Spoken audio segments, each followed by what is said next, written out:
ዓለም ባድናቆት የሰገደለት ሜዳ ውስጥ እየሳቀ ተቃራኒዎችን ያስገረመና የእግር ኳስ ሕጎችን በአስማቱ የለወጠ ብቸኛው ሰው ሮናልዲኖ ጎቾ ነበር። ነገር ግን ከዛ አስደናቂ ፈገግታ ጀርባ በባንክ አካውንቱ $6 ብቻ እስኪቀር የደረሰ የገንዘብ ቀውስና እስከ ፓራጓይ እስር ቤት የዘለቀ ያልታሰበ ውድቀት ይኖራል ብሎ ማን ጠረጠረ? ዛሬ የዚህን አስማተኛ የክብርና መከራ ጉዞ እንቃኛለን።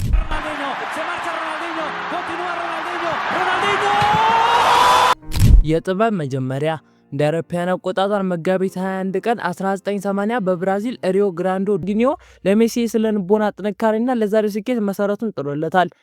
የብሔራዊ ቡድን ክብር፣ የሮናልዲኖ ብቃት፣ የሰው ልጅ ተስፋና የማይጠፋው የፈገግታ ጥበብ ነው።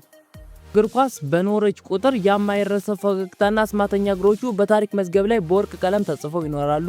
ይህ ወርቃማ ታሪክ ዛሬ ለሁላችንም ትልቅ መነሳሻ ይሆናል። እናንተስ ከሮናልዲኖ አስማታዊ እንቅስቃሴ የትኛው በልባችሁ ታትሞ ይቀራል?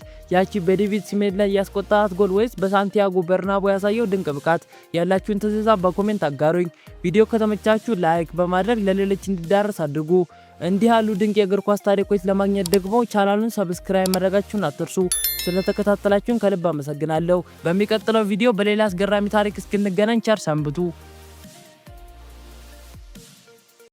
ሊተራኪ መጥቷል የታሪክ መዝገብ ሊከፍት የቢዝነስን ስኬት በጥበብ ሊያሳየት ከዶክመንተሪው ከዓለም ዳርቻ ዕውቀትን ሊሰጠን የለበትም መቻ። ሰብስክራይብ አድርገህ